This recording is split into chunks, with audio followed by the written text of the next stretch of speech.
A Bíblia diz em Salmo 9, de 1 a 20: Eu te louvarei, Senhor, de todo o meu coração. Contarei todas as tuas maravilhas. Salmo de Davi.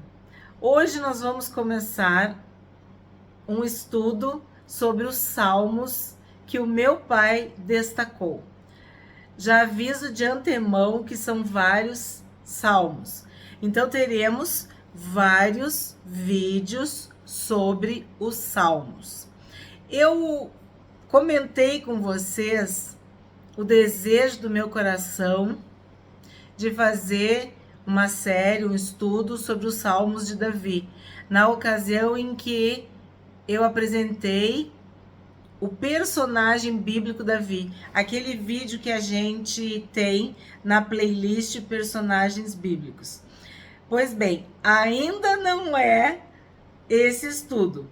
O que nós vamos fazer desse vídeo em diante é estudar sobre os salmos que o pai destacou, grifou, sublinhou, enlaçou, comentou na sua Bíblia. Tá certo? Então, esse salmo, ele até parece uma resposta aos 2 vídeos anteriores que nós vimos de Jó. Parece que aqui Davi, como o homem segundo o coração de Deus, tinha discernimento das dúvidas, vamos dizer assim, dos questionamentos da existência humana. Quem não assistiu os 2 vídeos sobre Jó, convido a assistir. Que tu te sente muitas vezes injustiçado. Tu pensa assim, mas o que vai ser de mim? Que sou justo, que sou bom, que sou íntegro, que estou padecendo, que estou sendo castigado, e eu vejo o ímpio, o perverso, o mal, o maligno, entre aspas, se dar bem. Pois é exatamente isso que Davi, de uma forma poética, responde ou destaca neste Salmo 9.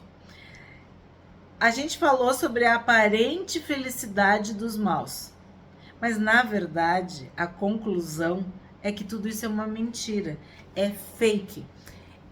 O mal, o perverso, o ímpio, o injusto, usa o nome que tu quiser, ele está perdido. Estão mortos em seus delitos e pecados. Não estão vivendo a vida que Jesus conquistou para eles. Porque Jesus é o caminho, a verdade e a vida. Então, se o teu corpo se desvia, se a tua mente, os teus olhos te levam a pecar, Jesus é o caminho. Se a tua mente está com enganos, se a tua mente está confusa, se a tua mente está atribulada, atormentada, Jesus é a verdade que cura e renova e transforma a tua mente. Se tu está caminhando para o inferno, se o teu espírito vaga, perdido, desesperado, sedento, rumo a uma eternidade distante e apartada de Deus, Jesus é a vida. Então, tu vai ver que nesse salmo a gente vai falar dessas 3 dimensões, que ao mesmo tempo é o resumo do Senhor Jesus, porque ele disse: eu sou o caminho, a verdade e a vida. Então Jesus cuida do nosso corpo, da nossa alma e do nosso espírito. E Davi, como era um homem segundo o coração de Deus, ele entendeu isso. Porque quem anda com Deus entende. O Espírito Santo nos ensina, nos dá discernimento e sabedoria. O homem espiritual, ele discerne o que é espiritual. Então, com essa introdução, vamos para o Salmo 9. Eu te louvarei, Senhor, de todo o meu coração, contarei todas as tuas maravilhas. O que eu já destaco aqui? De todo o coração. Porque nós vimos que Salomão não tinha um coração inteiro. Ele tinha um coração dividido. E aqui Davi diz que ele louva de todo o coração. 100%, ou como eu digo, 110%, igual seguro. Ele dá tudo o que ele tem para louvar e adorar a Deus. Em ti me alegrarei e exultarei ao teu nome, ó Altíssimo. Eu cantarei louvores. Então, quando ele fala que se alegrará e se exultará, ele está querendo dizer que esta alegria genuína, verdadeira, não vem dele, vem de Deus. Nós não temos em nós alegria genuína. Por quê? Porque senão um dos frutos do Espírito Santo não seria alegria. Nós precisamos ser cheios dessa alegria. Quando o ser humano não tem o Espírito Santo, ele busca alegria no quê? Nos bens materiais, nos prazeres carnais, no entretenimento. Em várias áreas da vida, ele busca alegria. No álcool, não no álcool em si, mas na embriaguez do álcool. Tenho dito para vocês que a Bíblia não condena o uso da bebida alcoólica. Tanto que o primeiro milagre do Senhor Jesus foi transformar água em vinho. Paulo aconselha Timóteo a beber vinho e não água. Temos vários exemplos na Bíblia. Não é o pecado o beber, assim como comer. Também temos vídeo no canal falando sobre isso. Acusavam Jesus de que ele era comilão e beberrão. Então o pecado não está em tu comer, não está em tu beber. Se tu comer ou se tu beber, faça para a honra e glória do Senhor Jesus. Agora, a Bíblia é categórica. Não vos embriagueis. Porque embriagar-se significa perder o juízo, perder o discernimento, perder a capacidade de raciocínio e de escolha. Vimos em Provérbios que beber significa esquecer das mazelas, das misérias, da pobreza, daquilo que é ruim. E não é isso que Deus nos ensina. A gente não tem que colocar para debaixo do tapete, a gente tem que confessar, se arrepender, mudar de vida, restaurar, restituir, consertar. Então, quando Davi fala que ele se alegrará e se exultará, ele vai ser cheio dessa alegria cantando louvores. E o que a Bíblia diz? A Bíblia diz que a gente vai ser cheio do Espírito Santo com salmos, com hinos, com cânticos espirituais, falando uns com os outros daquilo que Deus coloca na nossa vida. Então, Davi tinha essa alegria, porque ele louvava, ele era um adorador. Então, sabemos que outros personagens bíblicos se entregaram ao vinho para ter alegria, que viveram uma vida dissoluta, pecaminosa, por causa dessa falta de alegria. E sim, buscaram de uma forma imediata e natural a alegria no vinho. Mas a Bíblia está sendo muito clara e objetiva, que a gente se alegra cantando louvores, adorando e sendo cheio do Espírito Santo. Porque o Espírito Santo nos dá a verdadeira alegria. 3. Pois ao retrocederem os meus inimigos, tropeçam e somem da tua presença. Olha que interessante. Eu destaco os meus inimigos e a tua presença. Então, os meus inimigos também são os inimigos de Deus. Tu entende? Os meus inimigos somem da presença de Deus. A gente aprendeu. O louvor, a adoração, faz com que Deus lute as nossas lutas. Faz com que nós tenhamos vitória sobre os inimigos enquanto nós louvamos e adoramos a Deus. Vocês lembram dos vídeos em que o povo louvava, adorava, cantava, e os inimigos se destruíam, e os inimigos se confundiam, e acontecia toda a sorte de calamidade com os inimigos, e o povo de Deus não fazia nada, ele só louvava, adorava, engrandecia, glorificava a Deus. Então, aquilo que está me machucando, Deus vai dar conta. Deus luta as nossas guerras, enquanto nós o adoramos, enquanto nós reconhecemos que Ele é todo-poderoso. 4. Porque defendes o meu direito e a minha causa. No trono te assentas e julga retamente. Então, quando tu lê isso aqui, tu vê que Davi tinha uma experiência com Deus. Ele sabia do que ele estava falando. Aí ele diz, ó, o meu direito é minha causa. Quem é que nos defende? Deus. Eu não preciso me defender. Por quê? Porque eu tenho um advogado fiel. Há um justo juiz que defende o meu direito e a minha causa. 5. Tu repreendes as nações, destróis o ímpio e para todo sempre lhes apaga o nome. Vimos que a bênção do Senhor faz com que nós venhamos a prosperar. Aquele que aborrece a Deus, que despreza a Deus, ele tem uma vida apartada de Deus.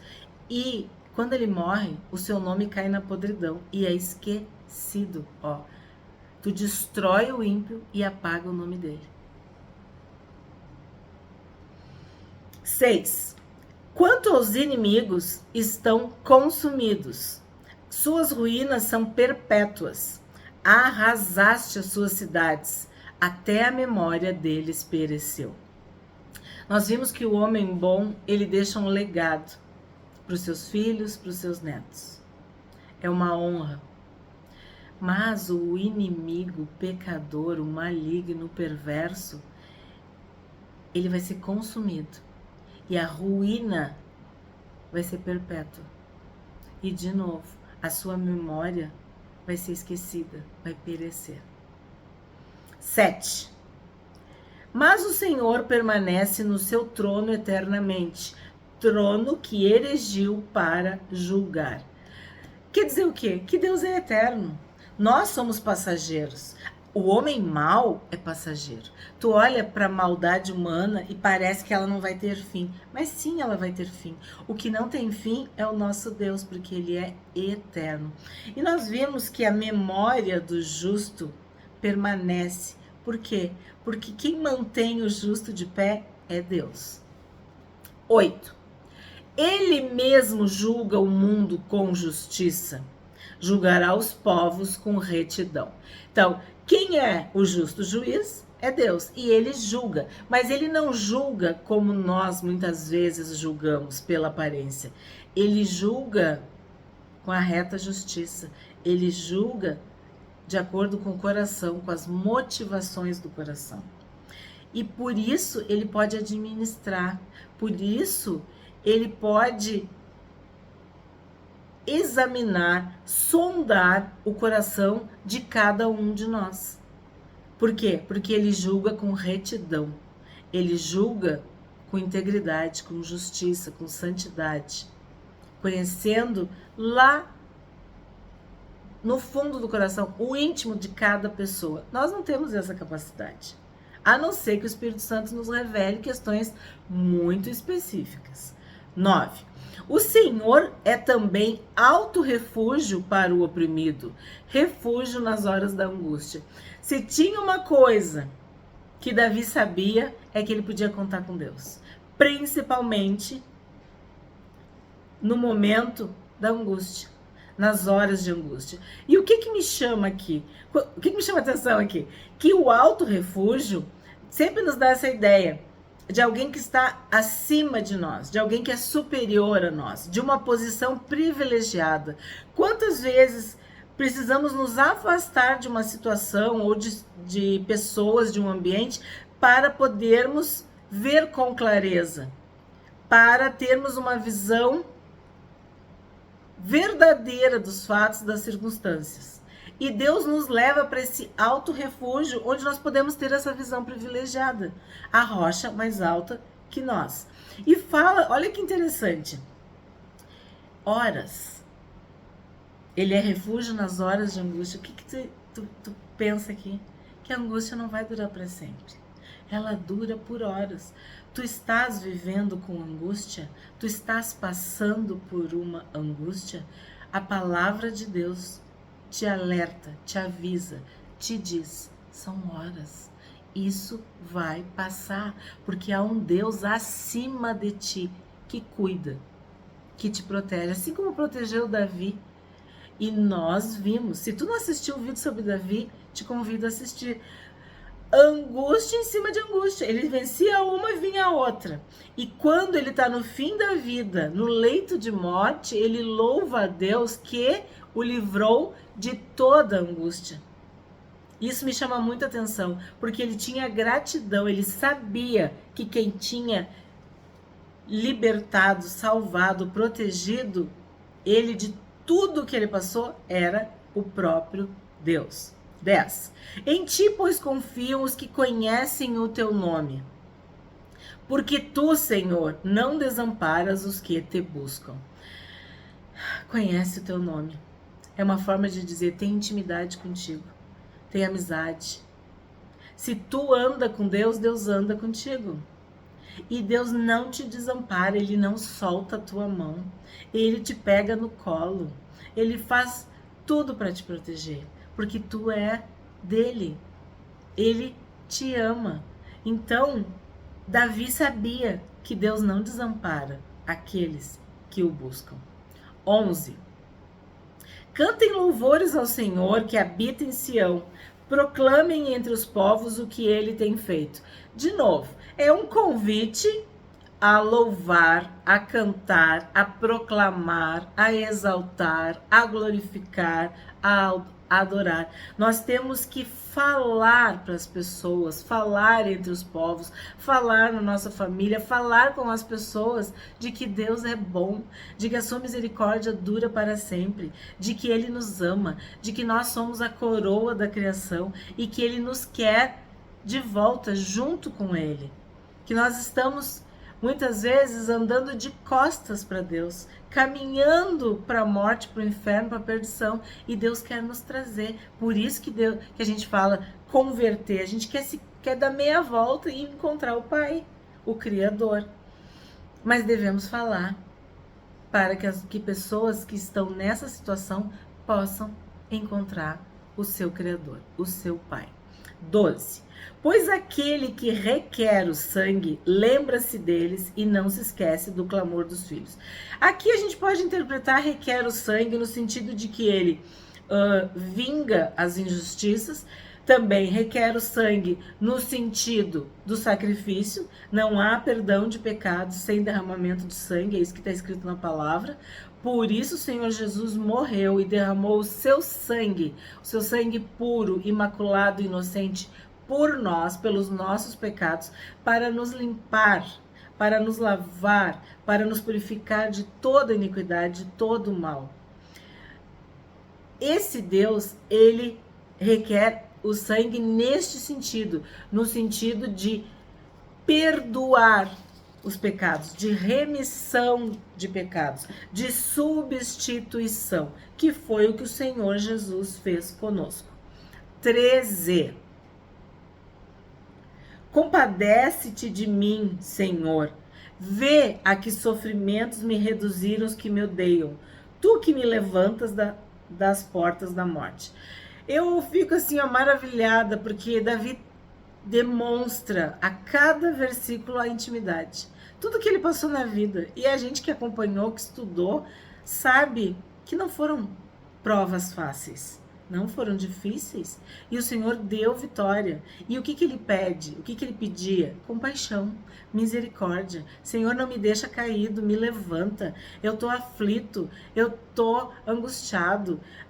Os que me odeiam, a gente não ter feito nada e ser odiado, ser desprezado, ser rejeitado, ser abandonado, ser injustiçado, isso dói, isso fere, isso machuca. E só o Espírito Santo para nos confortar, nos consolar e nos levantar. 14. Para que as portas da filha de Sião eu proclame todos os teus louvores e me alegre na tua salvação. De novo, todos os teus louvores. Davi sabia o poder do louvor, o poder da adoração. Nos aproximamos de Deus, reconhecendo quem Ele é, agradecido por tudo que Ele nos dá, nos presenteia todos os dias. 15. As nações se afundaram na cova que fizeram, no laço que esconderam, ficou preso o seu pé. Longe de Deus nós afundamos, longe de Deus nós submergimos. Assim como aconteceu com Pedro, que ele teve fé, teve coragem para sair do barco e caminhar sobre as águas. Mas quando olhou para as ondas, quando ouviu, sentiu o vento, ele temeu e ele afundou. Isso é conosco também. Quando nós estamos na presença de Deus, louvando, adorando ali, juntos com o Pai, a gente tem fé, a gente tem confiança, a gente enfrenta.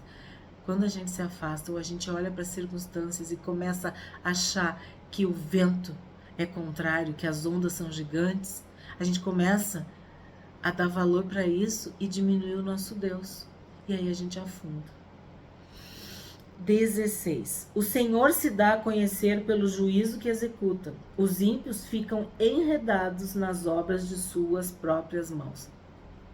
Enredado, enlaçado, amarrado, preso. É exatamente isso que acontece. Quando nós estamos com Deus, nós somos libertos de toda a corrente, de todo o laço, de toda a armadilha. Nos tornamos livres. Por isso que eu vou tocar no ponto inicial. Essa prosperidade dos maus, ela é aparente. Aparentemente, tu acha que eles são felizes. Na verdade, eles estão amarrados, perdidos. Essa é a verdadeira realidade do ímpio, daquele que não crê em Deus, no Senhor Jesus. 17. No inferno serão lançados os perversos, todas as nações que se esquecem de Deus. Ou tu caminha com Deus, para Deus, ou tu caminha longe de Deus. Tu anda contra Deus. Então, tu tá indo na direção da morte, do inferno. 18. Pois o necessitado não será esquecido para sempre, e a esperança dos aflitos não será frustrada perpetuamente. Esse é o ponto principal. Quem vai para o inferno está perdido. Mas durante a vida, circunstâncias nos entristecem. Nós somos muitas vezes frustrados, temos derrotas, temos quedas. E aqui a palavra de Deus está nos dizendo que a esperança dos aflitos não será frustrada perpetuamente. Eu não sei o que tu está vivendo, eu não sei qual é o tamanho da tua frustração, eu não sei nem que tipo de frustração é, mas o que eu posso te dizer, baseado até na minha experiência e na palavra de Deus, de que Deus não esquece dos seus filhos, Deus não esquece das suas filhas. E a tua frustração, ela tem tempo para acabar, ela tem prazo de validade. As tuas horas de angústia vão passar, tu tem que acreditar, o teu Deus é fiel.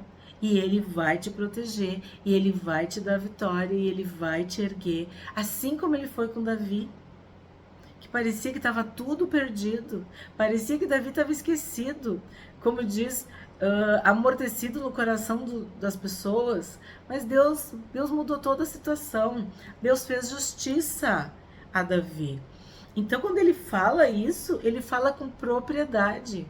Quem é aflito, quem é necessitado, quem está se sentindo esquecido, quem está abandonado, rejeitado, quem está passando por humilhação, por vergonha, por situações difíceis, te agarra com Deus que tu vai vencer. Deus luta as tuas lutas. 19. Levanta-te, Senhor, não deixes que os mortais prevaleçam. Sejam as nações julgadas na tua presença. Nós temos sempre que entender que o contexto de Davi era de nações hostis, pagãs, que queriam destruir Israel, que queriam acabar com o povo de Deus. Mas nós, às vezes, no nosso ambiente familiar, nosso ambiente de trabalho, na vizinhança, em vários momentos nós nos sentimos cercados, nos sentimos afligidos. E Deus está dizendo, o que ele vai fazer? Ele vai se levantar e nos proteger. Vai se levantar para nos ajudar. E aí a gente pensa, quem que se levantou? O Senhor Jesus se levantou da morte. Jesus ressuscitou. Jesus venceu. Então, se Jesus levantou, ressuscitou e venceu, é a mesma coisa que vai acontecer conosco. Porque a palavra de Deus diz que Ele é o nosso irmão mais velho. Ele é a primícia dos que dormem.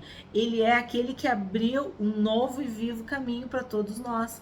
Então, creia nesta vitória, nessa ressurreição. Creia que Ele vai te levantar. 20. Infunda-lhes o medo, Senhor. Saibam as nações que não passam de simples mortais. De novo, ele faz essa referência às nações, mas pode ser também questões mais específicas. Nós não seremos abandonados. O Senhor vai fazer justiça. Eles são simples mortais. E Davi está pedindo para que eles tenham medo, quer dizer, essa aparente vitória, essa imponência, essa força, muitas vezes nada mais é do que fachada. O que a gente aprende hoje com esse primeiro salmo que a gente estudou? Nesse Salmo 9, Davi adora, enaltece e agradece a Deus por suas maravilhas, pela vitória sobre os inimigos, pela justiça e pelo direito, por ser alto refúgio nas horas de tribulação. Que Deus é o alto refúgio, Deus é o nosso alto refúgio nas horas de tribulação. Que Ele nos livra de todos os inimigos, que aqueles que confiam em Deus serão guardados e protegidos. Davi canta louvores ao Deus Altíssimo.